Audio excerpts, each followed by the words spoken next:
बढ़ते खबरों में आगे राज्यसभा चुनाव को लेकर सभी पार्टियां रेस हो गई है। राजधानी रांची के एक होटल में कांग्रेस विधायकों का जुटान हुआ है। इसी होटल में कांग्रेस विधायकों को ठहराया गया है। पार्टी प्रत्याशी प्रणव झा को जीत दिलाने को लेकर लगातार बैठकों का दौर चल रहा है। इसके बाद सभी सीएम हेमंत सोरेन से मुलाकात करेंगे। इधर पूर्व मंत्री बन्ना गुप्ता ने बीजेपी पर हॉर्स ट्रेडिंग का गंभीर आरोप लगाया। साथ ही कहा है कि बीजेपी दोहरे चरित्र वाली पार्टी है।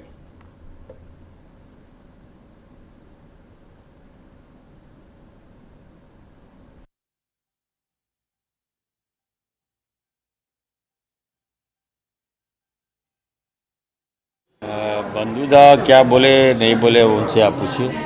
अब वो क्या बोले तो मैं उनको जवाब नहीं, मतलब क्या जैसे दे आप सकता हूँ। एक ही पार्टी में एक ही तो नहीं, कोई संपर्क में है बीजेपी से आप लोगों के? देखिए संपर्क में रहता तो मोबाइल ऑन रखता ना।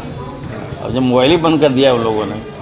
हम प्रत्येक विधायक से बात करना चाह रहे हैं कि आपका स्वास्थ्य ठीक है कि नहीं है, आप ठीक है कि नहीं है। होनी चाहिए बिल्कुल हेल्थ चेकअप अगर जरूरत पड़ेगा तो मैं जाऊँगा, मैं बाई फोर्सली में जाऊँगा। मैं कह रहा हूँ अगर मैं देख रहा हूँ अगर 1-2 घंटे तक उनका मोबाइल नहीं खुलता है तो मैं बाई फोर्सली जाऊँगा रेडिसन, क्योंकि उनकी जान माल की रक्षा करने की जवाबदेही मेरी है।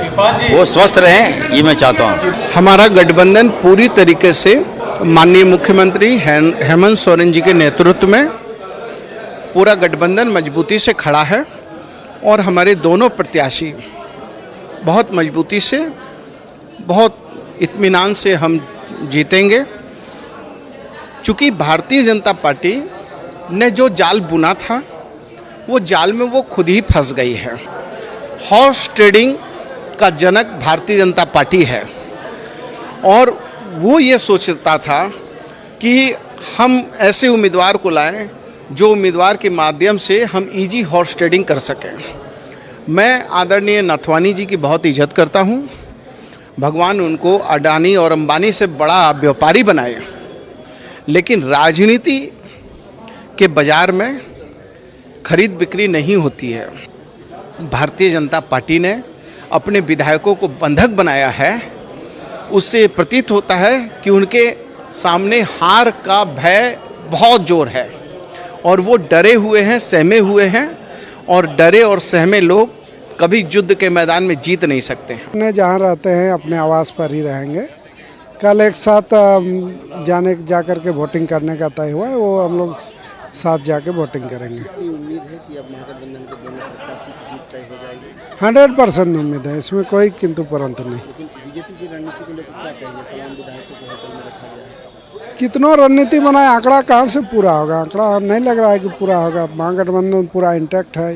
बीजेपी ने जो है नाथवानी जी एक इंडिपेंडेंट कैंडिडेट है बीजेपी के समर्थन में, तो स्वाभाविक बात है इंडिपेंडेंट खड़ा किया गया ताकि लोगों के साथ वो इंडिपेंडेंट के तौर पर वो संबंध स्थापित कर सके। चूँकि वो झारखंड में आगे भी 2 बार रिप्रेजेंट कर चुके हैं तो ढेर सारे एमएलएस के साथ, लोगों के साथ उनकी संपर्क है, अपनी व्यक्तिगत संपर्क है। उस व्यक्तिगत संपर्क की इस्तेमाल वो कर रहे हैं।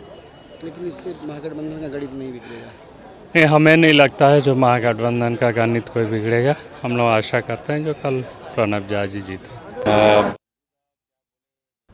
तो राज्यसभा चुनाव में अब मात्र 1 दिन बचा हुआ है। इसको लेकर सभी पार्टियां रेस हो चुकी है। एनडीए के विधायक राजधानी रांची के होटल रेडिसन ब्लू में ठहरे हुए हैं। इस दौरान निर्दलीय प्रत्याशी परिमल नाथवानी भी होटल पहुंचे। परिमल नाथवानी होटल में रुके एनडीए विधायकों से मिलकर आगे की रणनीति पर चर्चा की।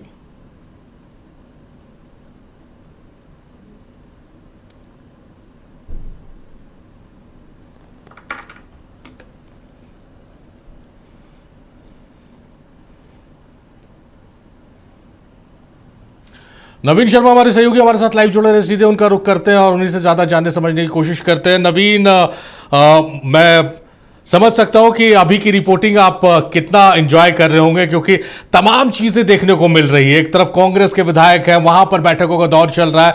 महागठबंधन की बैठक हो रही है मुख्यमंत्री आवास में, वहां भी आप मौजूद हैं।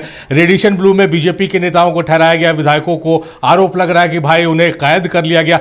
तमाम तरह की चीजें आरोप प्रत्यारोप चल रही है और उम्मीदवार भी नजर आ रहे हैं उनके साथ। नाथवानी जैसे रेडिसन ब्लू पहुंचे, क्या रणनीति चल रही है? कल सीएम आवास में जो बात हुई थी उससे क्या आगे बात बढ़ी है?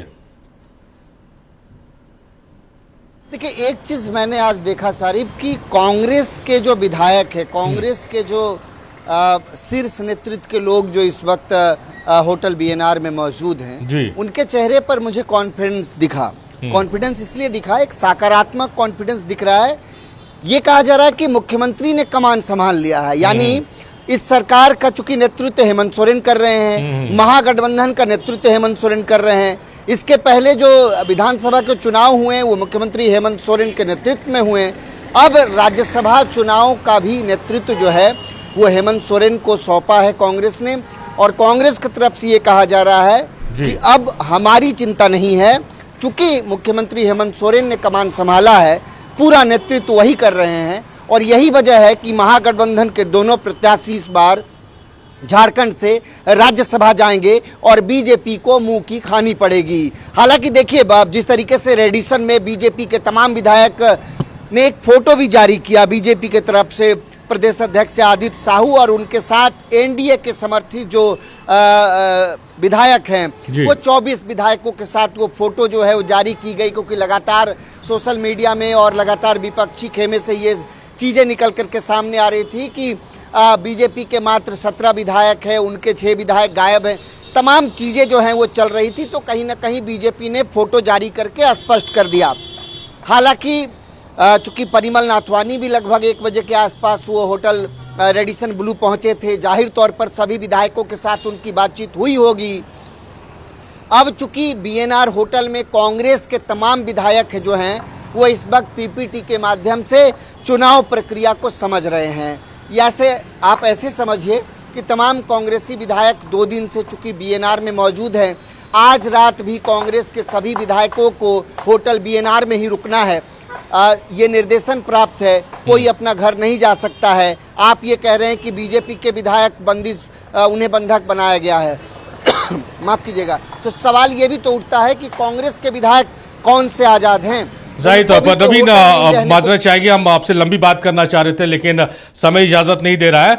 और जो सोशल मीडिया की आप जिक्र कर रहे थे, सोशल मीडिया पर एक ट्रेंड भी चल रहा है, हालांकि उसकी चर्चा आपके साथ नहीं हो पा रही है, समय कम है। 56 नहीं 61, ये इंडिया गठबंधन की तरफ से एक पोस्ट किया गया कि 56 नहीं 61, इसके भी कई सियासी मायने। बहुत शुक्रिया नवीन आपका, आप महत्वपूर्ण जानकारियों के साथ हमारे साथ जुड़े।